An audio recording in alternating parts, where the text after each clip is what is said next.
زیاد بشیر صاحب اس وقت کوئی 3.25 کروڑ بچہ اسکولوں سے باہر ہے. ہمیں ایجوکیشن پہ سپینڈ کرنے کی ضرورت ہے، ہم نہیں کر پاتے.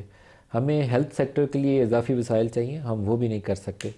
ان امپلائمنٹ کے نمبر سرکار تو 7% کہتی ہے.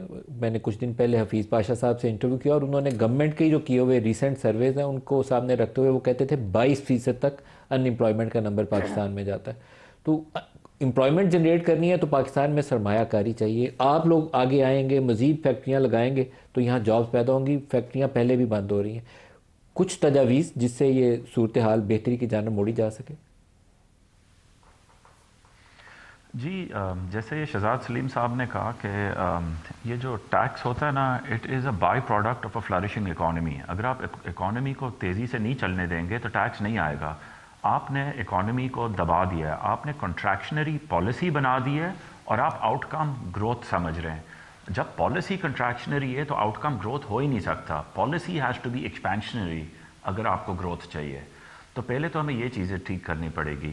اور جیسے شہزاد صاحب نے کہا کہ اگر 2.5% آپ کا پاپولیشن گروتھ ریٹ ہے، جسٹ تو آپ لوگ سمجھیں کہ 2.5% مینس 250 ملین پہ 6 ملین لوگ ہر سال انٹر ہو رہے ہیں آپ کے ملک میں.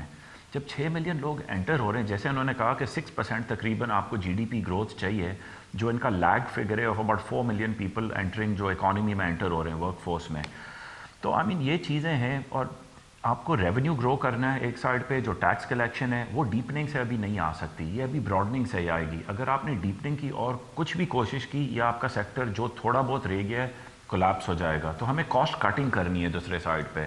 تو ابھی جو ایک ہیوج نیوز آئی تھی یہ PIA کی پرائیویٹائزیشن ہے، یہ آئی تھنک اس گورنمنٹ کی ایک بگیسٹ لیگیسی ہوئے گی کہ انہوں نے ایک ہیوج کام کر دیا اس ملک کے لیے.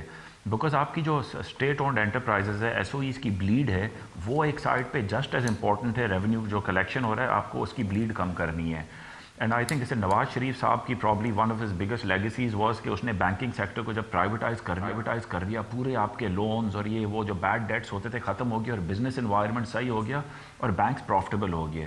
یہ جو PIA کی پرائیویٹائزیشن ہے، اس سے آپ کی ہیوج بلیڈ ختم ہو جائے گی. اور ابھی ہمیں یہ مومنٹم رکھنا ہے اور آئی تھنک یہ اگر آگے لے جاتے رہیں، آئی تھنک ہوپ ہے آگے اگلے سال میں. اور ہمیں یہ جو جیسے بلال صاحب سپورٹ کر رہے ہیں، دوسرے لوگ سپورٹ کر رہے ہیں، ہارون صاحب، مصدق صاحب، یہ سب ہمارا سپورٹ کرتے رہیں گے اور یہ بیوروکریسی بھی امپلیمنٹیشنز کرتے رہے گی، تو آئی تھنک ٹرن اراؤنڈ آ سکتا ہے.